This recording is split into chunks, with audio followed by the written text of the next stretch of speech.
Waste और America हर वो चीज करते हैं जो उनके फायदे की हो। वो दोस्ती नहीं बल्कि फायदा देखते हैं। तभी तो यूक्रेन अफगानिस्तान उस फायदे की भेंट चढ़ गए हैं और भारत के साथ भी ऐसा ही कुछ करने की ये देश सोचने लगे हैं।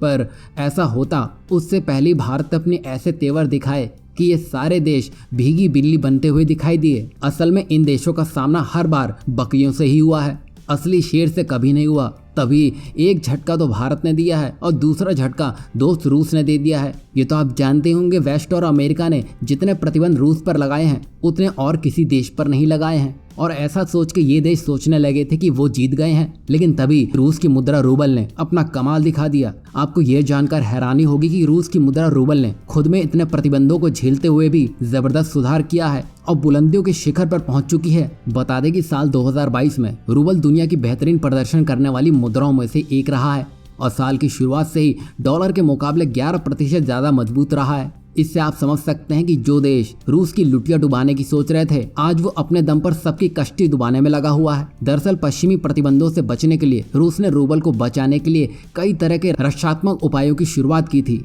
अब इसका परिणाम भी सामने आने लगा है और इसी बीच रूबल पर सरकारी नियंत्रण के अलावा रूस ने यूरोपीय देशों से प्राकृतिक गैस की आपूर्ति के लिए रूबल में ही भुगतान करने की मांग की है और इस वजह से कड़े प्रतिबंधों के बावजूद रूस का रूबल रिकॉर्ड लेवल पर है। बता दें कि पश्चिमी देशों की चाहत थी कि रूस को किसी भी हाल में डॉलर और यूरो को हासिल करने से रोका जाए और इसी का तोड़ निकालते हुए रूस ने रूबल में व्यापार करना शुरू कर दिया। इसका नतीजा ये हुआ कि युद्ध के कुछ पहले ही यूरोपीय देश ज्यादा तेल और गैस खरीदने लगे। इसकी वजह से ज्यादा रूबल की मजबूती होने लगी। वहीं बात की जाए भारतीय रुपए की तो वो अभी गोते खाने में लगा हुआ है। एक समय में भारत का रुपया रूस के रूबल के बराबर था, लेकिन अब यह इतना कम हो गया है कि हमें रुपए में व्यापार करने के लिए भी कार्य करना चाहिए और इसके लिए कुछ हद तक प्रयास भी किए जा रहे हैं। दरअसल हाल ही में स्मार्टफोन ब्रांड एप्पल ने भारत में अपने ऐप्स, सेवाओं और सब्सक्रिप्शन के लिए क्रेडिट डेबिट कार्ड पेमेंट लेना बिल्कुल बंद कर दिया।